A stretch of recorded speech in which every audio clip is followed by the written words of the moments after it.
Good morning student. आज हम class 10th का चैप्टर नंबर 2 केमिस्ट्री पार्ट का, जिसका नाम है एसिड बेसिस इन सॉल्ट, वो डिस्कस कर रहे हैं। आज का जो सब टॉपिक डिस्कशन का है वो हमारा है बेसिस। तो सब जिस तरीके से हमने एसिड के बारे में पढ़ा था, एसिड की फ़िज़िकल प्रॉपर्टीज़ के बारे में पढ़ा था, उसके बाद हमने उसकी केमिकल प्रॉपर्टीज़ के बारे में पढ़ा था और उसके बीच में जो रीजनिंग क्वेश्चंस हैं डिस्कस किए थे, सेम उसी तरीके से हम आज किसकी स्टार्टिंग करेंगे, बेस की। तो बेस किसे कहते हैं, हमारे माइंड में आता है कि base is a substance. Base भी क्या एक सब्सटेंस है which dissociated on dissolving in water to produce hydroxide ions. मतलब बेस एक ऐसा सब्सटेंस है जो कि डिसोसिएट हो जाता है, मतलब अलग हो जाता है जब वो डिज़ोल्व करता है, किसके साथ, वाटर के साथ डिज़ोल्व करता है, तो वो आपको क्या प्रोड्यूस करके देता है, OH negative ions. OH negative ions को ही किसका नाम दिया जाता है, हाइड्रो ऑक्साइड आयंस का। उसको हम किसका नाम देते हैं, बेस। अब नेक्स्ट डिस्कस करते हैं बेस की फ़िज़िकल प्रॉपर्टी। जिस तरीके से एसिड की फ़िज़िकल प्रॉपर्टी पड़ी थी, वैसे ही बेस की। वहाँ एसिड हमारा कौन से टेस्ट का होता था, सोर, खट्टा होता था, पर बेस कौन से टेस्ट का, बिटर। बिटर का मतलब कड़वापन, ठीक है। और ये कौन से आयंस को कंटेन करता है, OH नेगेटिव आयन, जिसे हमने अभी किसका नाम दिया था, हाइड्रो ऑक्साइड आयंस का। इसका काम ये होता है कि जब हम रेड लिटमस पेपर लेते हैं और उसके अंदर कोई भी बेस, क्या ड्रॉपर से बेस को डालते हैं, तो रेड लिटमस पेपर किस में कन्वर्ट हो जाता है, ब्लू। तो जब वो ब्लू में कन्वर्ट हो जाता है तो वो हमें ये इंडिकेट करता है कि सोल्यूशन क्या है, हमारा बेस। डेली लाइफ में आप बेसिस का यूज़ करते ही हो। नॉर्मल बेकिंग पाउडर ले लो एक तरीके से। दूसरी चीज़ आप कौन सा ले सकते हो बेस के लिए, टूथपेस्ट हो गया आपका, फिर उसके बाद सोप हो गया, ये सब चीज़ें क्या है, आपकी बेस। इसी तरीके से एसिड का भी डेली आप यूज़ करते हो, जैसे कोल्ड ड्रिंक्स और ये सब आप क्या करते हो, ड्रिंक करते हो। तो इसका मतलब उसके अंदर कौन से एसिड प्रेजेंट होते हैं, बताया था ना मैंने, सॉफ्ट ड्रिंक्स और सोडा, इनके अंदर क्या होता है, कार्बोनिक एसिड प्रेजेंट होता है, ठीक है। तो ये वीक एसिड होते हैं, जिससे क्या करते हो आप, प्रॉपर तरीके से आपको ज़्यादा क्या नाम है, हार्मफुल इफेक्ट ये शो नहीं करते। तो सेम केस बेस के साथ भी है। ये क्या करता है, रेड लिटमस पेपर को किस में कन्वर्ट कर देता है, ब्लू लिटमस पेपर के अंदर। नेक्स्ट उसमें हमने ये लिखा था कि वो सोपी टच का नहीं होता, क्योंकि कोई भी एसिड अगर हमारे हाथों में गिर जाता है तो वो हमारे हाथों को स्मूथनेस थोड़ी ना प्रोवाइड करेगा, वो एक तरीके से क्या करेगा, रफनेस प्रोवाइड करेगा हमारे हाथों को। तो इसी तरीके से बेस जो होता है वो कैसा फील कराता है हमें, सोपी टच का। ये क्या कर सकता है, इलेक्ट्रिसिटी कंडक्ट कर सकता है सोल्यूशन के अंदर। जिस तरीके से एसिड इलेक्ट्रिसिटी कंडक्ट कर सकता है, वैसे ही बेस भी कंडक्ट कर सकता है। क्योंकि जब कोई सॉल्ट सोल्यूशन होता है, जैसे सॉल्ट है, मान लो आपका सोडियम हाइड्रोक्साइड, तो सोडियम आपका क्या एक तरीके से मेटल है और हाइड्रोक्साइड एक तरीके से हम क्या करें ना, तो जो क्या नाम है, पॉलीएटॉमिक आयंस है आपके। तो जब आप बातें कर रहे हो तो सोडियम के ऊपर कौन सा चार्ज है, पॉजिटिव चार्ज है, और OH के ऊपर कौन सा नेगेटिव चार्ज है। जब ये दोनों डिसोसिएट होंगे तो चार्जेस क्या हो जाएंगे, Na+ और प्लस OH नेगेटिव, यही होगा डिसोसिएट होने के बाद, एक प्लस और माइनस। तो वो किसको क्या नाम है, किसके बारे में बताता है, इलेक्ट्रिसिटी कंडक्शन के बारे में बताता है, किसमें, सोल्यूशन के अंदर। अब डिस्कस करते हैं नेक्स्ट टॉपिक। जब हम बेस की बात करते हैं तो हम बेस को दो क्लासेस में डिवाइड करते हैं। फर्स्ट है स्ट्रॉन्ग बेस और सेकंड क्या है, वीक बेस।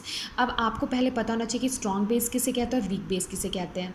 स्ट्रॉन्ग बेस का मतलब होता है कि वो बेस जो कम्प्लीटली पूरी तरीके से क्या हो, वाटर में क्या हो, एक तरीके से डिज़ोल्व हो जाए और क्या करे, वो लार्ज अमाउंट में क्या प्रोड्यूस करके दे आपको, हाइड्रो ऑक्साइड आयंस, जिसको हम किसका नाम देते हैं, OH नेगेटिव का, ठीक है।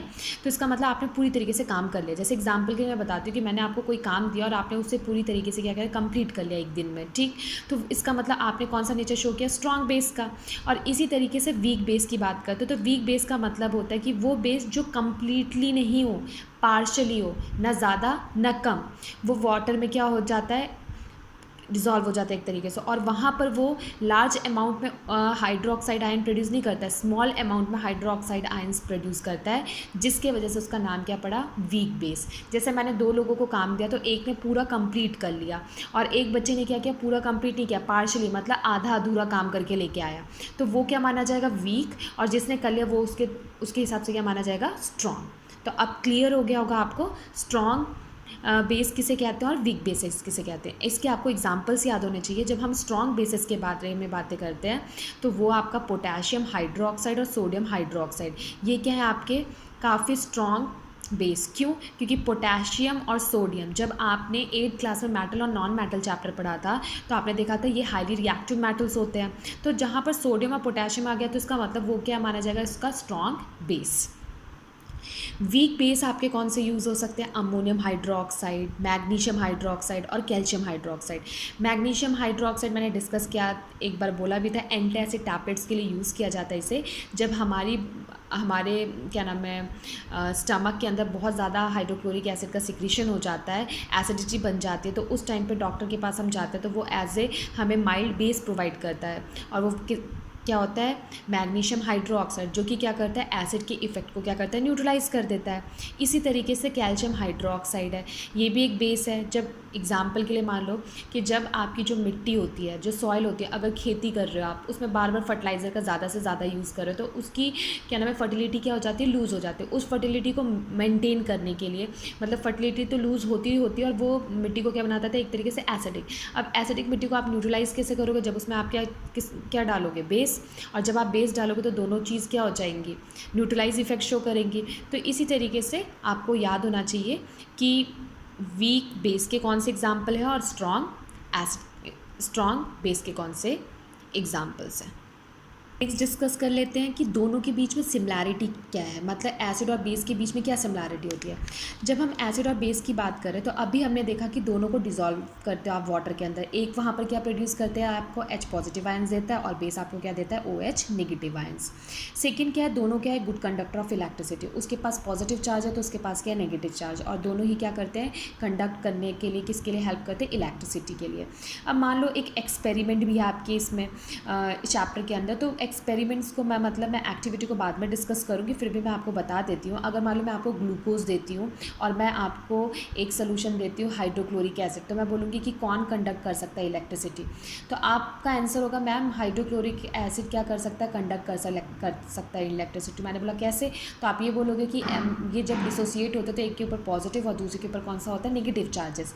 पर जब हम ग्लूकोज की बात करते हैं तो उसका फॉर्मूला क्या होता है, C6H12O6, इसके अंदर ना कोई पॉजिटिव चार्जेस है ना एक तरीके से नेगेटिव चार्जेस मान के चलो, तो इसका मतलब वो इलेक्ट्रिसिटी को कंडक्ट नहीं कर सकता, और क्या नाम है, आपका हाइड्रोक्लोरिक एसिड क्या कर सकता है, इलेक्ट्रिसिटी को कंडक्ट कर सकता है। ये मैं फिर भी आपको बाद में डिस्कस करूँगी, एक्टिविटी है आपके इस चैप्टर की।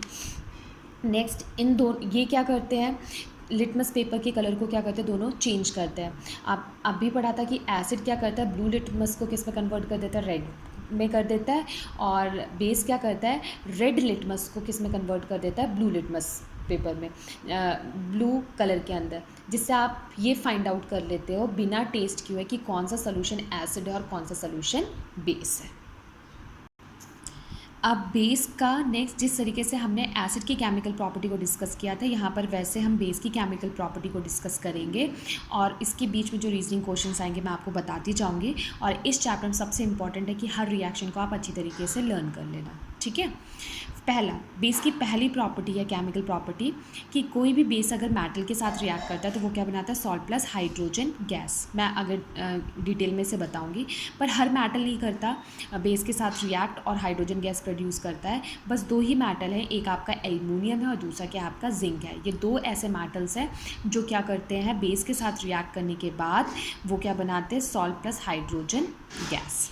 सेकेंड आते हैं बेस प्लस मेटल कार्बोनेट। अगर कोई भी बेस को अगर आप मेटल कार्बोनेट के साथ रिएक्ट करते हो तो वहाँ पर कोई भी रिएक्शन नहीं होगी। तो इसलिए याद रखो कि जब हमने एसिड में क्या नाम है, एसिड प्लस मेटल कार्बोनेट किया था तो हमने वहाँ salt plus carbon dioxide plus water लिखा था ना। तो इसी तरीके से जब बेस वहाँ होगा और उसे मेटल कार्बोनेट के साथ रिएक्ट किया जाएगा तो आपको कभी भी वहाँ पर रिएक्शन नहीं लिखनी है, वहाँ पर लिखना है कि कोई भी रिएक्शन नहीं बनेगी, इम्पॉसिबल है। थर्ड चीज़, कोई भी बेस अगर किसके साथ रिएक्ट करता है, मेटल हाइड्रोजन कार्बोनेट के साथ, तो भी वो रिएक्शन शो नहीं करेगा, पर एसिड के केस में शो करेगा क्योंकि वो वहाँ पर क्या बनाएगा, salt plus carbon dioxide plus water. जब हम बेस को किसके साथ रिएक्ट कर रहे हैं, एसिड के साथ, तो हमने पढ़ा था एसिड के अंदर भी कि वो क्या बनाता है, सॉल्ट प्लस वाटर, जिसे आप एक नाम देते हो न्यूट्रलाइजेशन रिएक्शन, जो एसिड और बेस के इफेक्ट को क्या करता है, न्यूट्रलाइज कर देता है। फिफ्थ प्रॉपर्टी जो है बेस की, base plus non metallic oxide.